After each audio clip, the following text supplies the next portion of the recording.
What's up guys, David here, and you guys have been asking for the LG V30 drop test. You've been messaging me on Facebook, you've been leaving comments here on YouTube, so here it is. Today we're going to be doing a PhoneBuff style drop test with the V30, where we're going to be dropping it side by side next to arguably its biggest competitor in the Galaxy Note 8. But before we get to the test, I want to give a big thanks to Tech21 for making this video possible. So when we tested the Evo check case for the LG V30, it handled the back, corner, and face drops without a problem. Tech21 protects drop after drop, with the V30 we tested still looking flawless. Tech21 cases are drop tested 20 times to ensure durability and long-lasting protection to be able to withstand the multiple drops that occur in the everyday use of a smartphone. The Evo check case is available for both the LG V30 and the Galaxy Note 8 in a number of different colors, so click on that link down below in the description and get your phone the protection it deserves. Alright, let's get to dropping. Round number 1, backdrop. In 3, 2,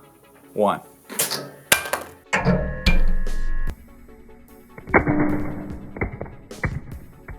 Alright, so after that backdrop, both phones pass our 10-point inspection and remain fully functional. But cosmetically, there's no contest. The V30 surprisingly survives the backdrop with almost no visible damage, while the Note 8 has its rear glass completely shattered. So a really impressive result for the V30 and an easy win for it here in round number 1.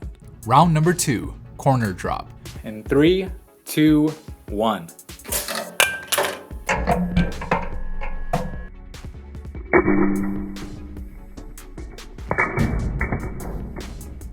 After that corner drop, both phones have their aluminum bands scuffed, but because the bands are all metal without any kind of layering over top of them, the scuffs honestly don't look all that bad, and neither phone really did better than the other here, making it a draw in round number 2. Round number 3, face drop. In 3, 2, 1.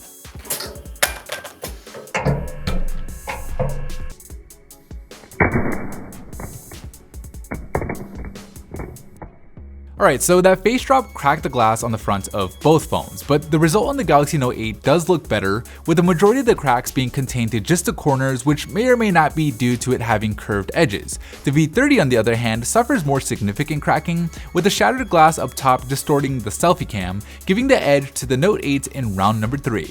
Bonus round. Okay, so with both phones still being technically usable, we entered the bonus round, where we drop each phone directly onto steel from much higher up, which should put the shock and impact resistance of each phone to the test. Last time, the Galaxy Note 8 was able to survive not 1, not 2, but all 10 bonus drops. While the glass on the front and the back of the phone did take a beating, most of the display itself remains undamaged except for on the edges. However, unfortunately, after doing our 10-point inspection, we found that no matter what we did, we couldn't get the camera or the flash to work. So a decent result, but not necessarily the best. Let's see if the V30 can fare any better. 3, 2, 1. See, it doesn't make as loud as the noise because this phone is so lightweight and still looks like it's working. Cool. 3, 2, 1. Good drop. Is the result good? Ooh. All right, so we have a little dimple in the screen here, obviously way more shattering. The back doesn't have any shattering. We've seen some phones that shatter on the back after all this impact, but the back's holding up nicely. The screen looks like it's working in pretty much all the corners, so let's go on. Drop.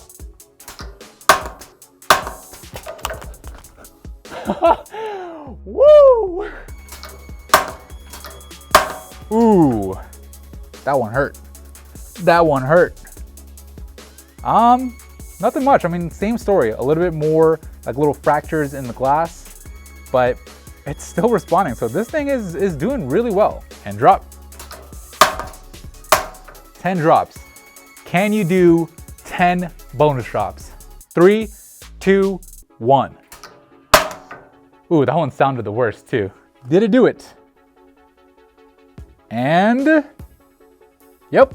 Looks like it is still fully functional, at least the touchscreen is. Okay, so the V30 also survived all 10 bonus drops, and while the front glass looks really bad, the rear glass still remains in perfect condition. And unlike on the Note 8, the rear camera and the flash still work. However, the wide-angle camera on the back did get damaged, with it unable to focus on anything. You can actually see what looks like the camera housing at the bottom of the viewfinder, so the lens may have gotten somewhat dislodged. The display itself, though, still remains fully responsive to the touch. However, when you lock and unlock the phone, you do get this flicker that happens, and what's weird is if you keep the always on display option turned on in the settings, the screen won't turn back on after you lock it. You have to fully restart the phone to get the screen to come back on again, but if you disable the always on display option, this doesn't happen and it works just fine. So a really interesting result. Alright, before we take a look at the scorecard, let's quickly review our new scoring method because, man, we needed one. So from now on, the scores will be based only off of how a phone performs relative to the phone it's being compared to,